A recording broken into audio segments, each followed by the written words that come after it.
takut olehmu terhadap azab dan uqubah, terhadap musibah dan malapetaka. La tusibanna alladhina zalamu minkum khassah. Wa tegejok musibah li Allah Ta'ala tidak hanya ditimpakan kepada pelaku maksiat itu saja. Hana gejok musibahnya gejok kelong uri yang kubut maksiat. Tidak ada maksiat itu musibah yang didatangkan oleh Allah Ta'ala ditimpakan kepada pelaku-pelaku maksiat itu saja. Tetapi bagaimana orang yang melakukan kemaksiatan di tempat kita tidak kita hentikan, yakinlah datang musibah danyo juga ikut kena.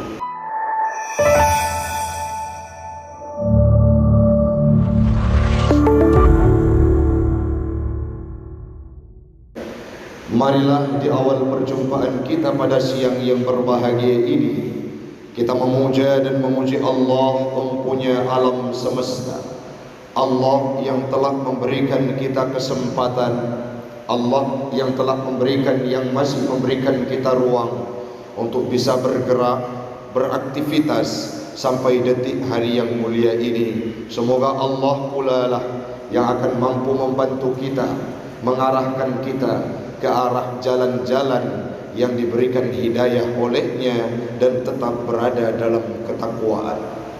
Selawat dan salam keharibaan baginda Rasulullah sallallahu alaihi wasallam, seorang nabi yang maksum, seorang nabi yang takwa, seorang nabi yang dijamin surga. Beliau beribadah kepada Allah tidak mengenal ruang dan waktu, baik di dalam bulan suci Ramadan ataupun di luar Ramadan itu sendiri. Beliau senantiasa beribadah untuk bersyukur dan menghambakan diri di hadapan Allah.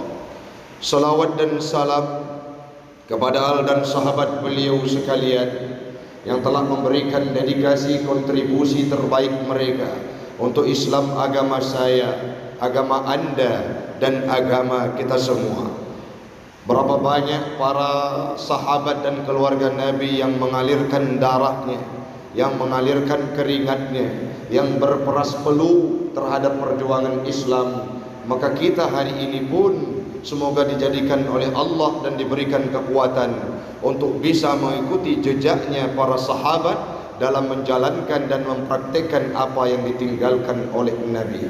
Yang kita hormati guru kita bersama Imam Syekh Masjid Syuhada, yang kami hormati panitia masjid, pembangunan, pengurus, BKM, jamaah sidang solat Jumat sekeyakinan seakidah yang kami muliakan, yang tidak mungkin disebutkan namanya satu persatu. Insya Allah semuanya kita akan dimuliakan oleh Allah, dan satu waktu Allah berikan peluang kepada kita untuk bisa berpadu, bersatu, berkumpul dan bertemu dalam syurganya Allah. Amin, amin ya rabbal alamin. Hamba Allah, Bapak yang kami hormati, kita menyadari bersama bahwa selepas Ramadan ini usai pergi, ada saja musibah dan malapetaka yang dihadirkan oleh Allah Ta'ala dalam ruang kecil saat kami menunggu jadwal Jumat tiba. Dialog kami dengan imam, dialog kami dengan tokoh muhadis, apa yang disampaikan? Luar biasa panasnya kondisi alam sekarang ini. Itu merupakan salah satu musibah yang diberikan oleh Allah Ta'ala kepada kita semua. Bahkan kalau kita ingin membuka wawasan, bukankah beberapa waktu yang lalu tetangga kita di Sumatera Utara ada sebuah tempat yang ditimpakan dengan banjir bandang sehingga mereka harus mengungsi ke tempat-tempat tertentu. Dalam tahun 2023 ini ada sebuah tempat, yaitu Dayak Ulama Karismatik Aceh di Matangkuli, yang kerap dihadirkan dengan banjir yang setiap tahunnya tidak tahu berapa kali yang harus kita akumulasikan. Apa yang perlu kita sampaikan hamba Allah? Musibah yang hadir ini menjadi indikator bahwa alam Luxmawe tidak aman-aman saja. Musibah dan malapetaka yang dihadirkan oleh Allah dalam kehidupan kita menjadi sebuah barometer bahwa kehidupan rakyat di Luxmawe ini tidak berada dalam kondisi aman dan tentram damai. Kenapa demikian Ustaz? Bukankah Allah berpesan dalam firman-Nya surah Ar-Rum ayat 41 yang telah kami bacakan tadi, di mana Allah menyampaikan melalui lisan Nabi Muhammad, "Zaharal fasadu fil barri wal bahr." Telah nampaklah kerusakan di langit dan di bumi, di daratan dan di lautan. Bima kasabat aidin nas, dengan sebab ulah tangan manusia. Yang selanjutnya Allah melanjutkan, liyudhiqahum ba'dalladzi amilu la'allahum yarji'un. Allah memberikan ujian, Allah memberikan malapetaka tersebut, liyudhiqahum ba'dalladzi amilu, mereka insaf dan kembali ke jalan Allah. Kalau kita lihat hari ini hamba Allah, musibah yang dihadirkan oleh Allah Ta'ala ini bukan tidak ada penyebabnya. Musibah yang datang dalam kehidupan kita bukan tidak ada sebab yang akibat yang dilakukan oleh umat manusia. Kalau kita bangun korelasi dengan ayat yang kami bacakan tadi, Allah memperjelas kalimatnya, bima kasabat aidin nas. Para mufassirin dalam kitab tafsir yang kalian tuan baca kurang lebih na 70 kurang syiklu. Di antaranya ada tafsir Jalalain, tafsir Ibnu Katsir, tafsir Al-Tabari, Al-Qurtubi, kalimat yang sama mereka sampaikan. Makna bima kasabat aidin nas, ulah tangan manusia, bisababil ma'asi, dengan sebab kemaksiatan yang dilakukan oleh penduduk negeri, sehingga mengundang malapetaka dan musibah yang diberikan oleh Allah Ta'ala. Baru lehnya aspek-aspek yang lain. Kunci dari permasalahan musibah yang dihadirkan oleh Allah Ta'ala, sepakat para mufassirin, intinya adalah kemaksiatan. Dengan baru reboisasi ataupun penggundulan hutan, itu efek-efek dampak ataupun penyebab selanjutnya. Tapi yang pertama adalah bisababil ma'asi. Maksiat ini menjadi satu hal untuk memicu hadirnya musibah. Maksiat ini menjadi satu hal untuk memanggil datangnya malapetaka. Maksiat yang dilakukan oleh penduduk negeri ini menjadi sebuah upaya hadirnya murka Allah dalam kehidupan kita hamba Allah. Mauranyo mayat kedit talu dan takala. Bukankah di tempat kita ini maksiat makin merajalela? Tidak hanya di sektor, tidak hanya berjudi, tidak hanya mabuk-mabukan, malah yang gencar sekarang adalah sudah sampai pada etapa berani anak-anak kita membunuh orang lain. Berapa banyak begal-begal yang terjadi di tempat kita secara silih berganti. Golombe hururaya urung-urung kagada nyawa. Golombe bulan Syawal, berapa banyak orang-orang yang ditakutkan dengan anak-anak kita yang memainkan alat benda tajam setiap malamnya. Ada informasi yang kami terima, ada titik-titik tertentu yang mana mereka sudah menunggu dengan gerombolannya untuk membunuh orang lain, membegal orang lain, mencegal orang lain, merampok orang lain. Itu merupakan budaya maksiat yang dilakukan oleh penduduk negeri kita, penduduk Kota Luksmawe, walaupun anak-anak yang masih muda.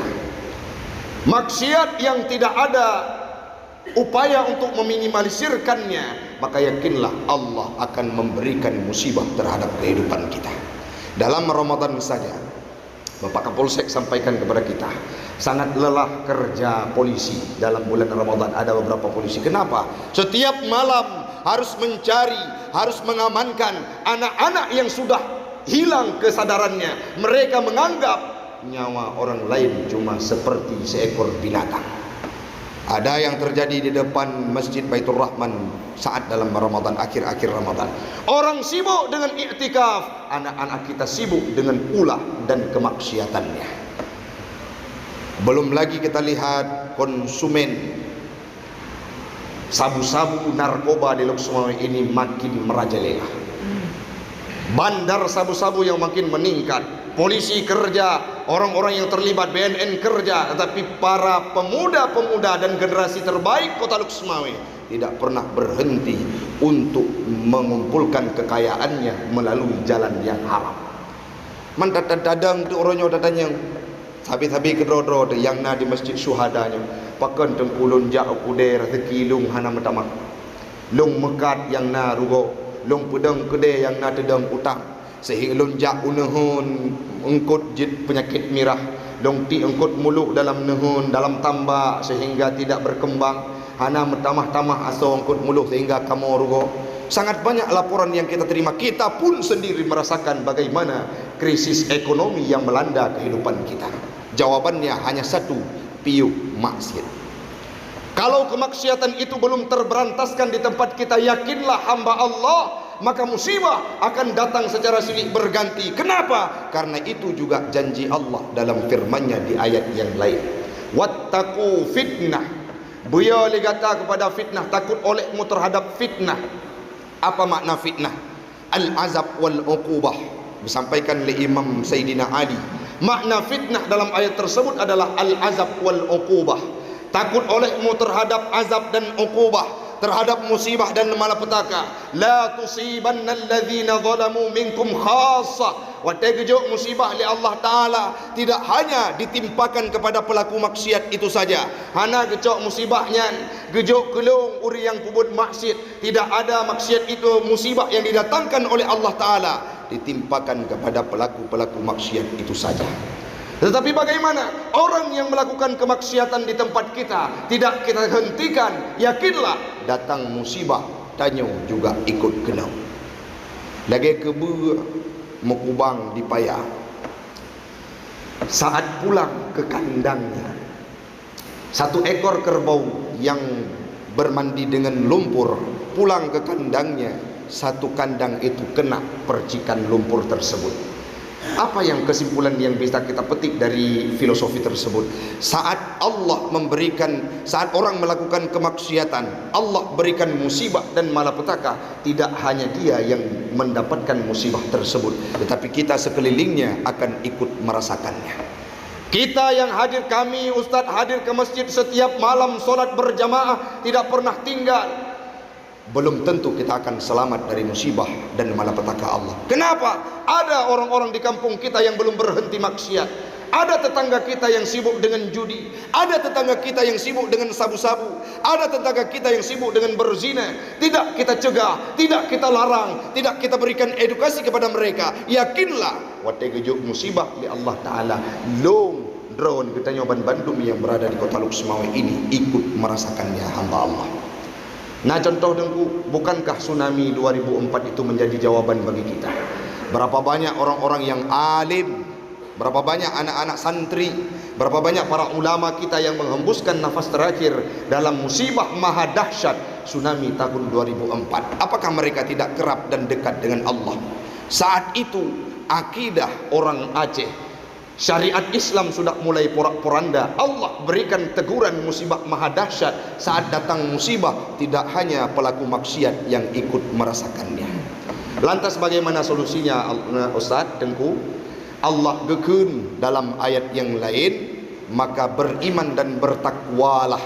La fatahna alaihim barakatin minas sama'i wal ard. Kalau kita sudah bertakwa dan beriman kepada Allah, la fatahna alaihimul barakat. Allah akan bukakan pintu rezeki dan keberkatan. Ditafsirkan oleh Imam Ibnu Katsir, la wasa'na alaihimul khaira an kulli janib. Allah akan berikan segala sesuatu dari berbagai penjuru kepada kita orang-orang yang bertakwa. Maka ini perlu disampaikan kepada anak-anak kita hamba Allah. Saat mereka berkata Tengku, benatu lu kuno pubut maksiat ke draw aku, kuno pubut habis peng draw aku, relah draw aku, oh getik dalam neraka lung cit yang getik kan draw ni put dah jawab watai gejuk musibah li Allah Ta'ala kan kah mendeng kenang, tapi kamu juga ikut merasakannya. Maka mari kita berikan edukasi kepada anak-anak kita, antarkan mereka kepada tempat majelis-majelis taklim, sehingga minimnya angka kemaksiatan pasti akan terwujud. Kota Luxmawe ini baldatun thayyibatun wa rabbul ghafur. Mudah-mudahan akan tercapai cita-cita kita hamba Allah. Mari kita bahu membahu, kita keluarkan tawahino bujud kecorong bagi anak-anak kita, bujud kecorong bagi tetangga kita yang sedang melakukan kemaksiatan, sehingga mereka berhenti, akan dilimpahkan kehidupan kita dengan keberkatan oleh Allah. Amin. Amin ya rabbal alamin.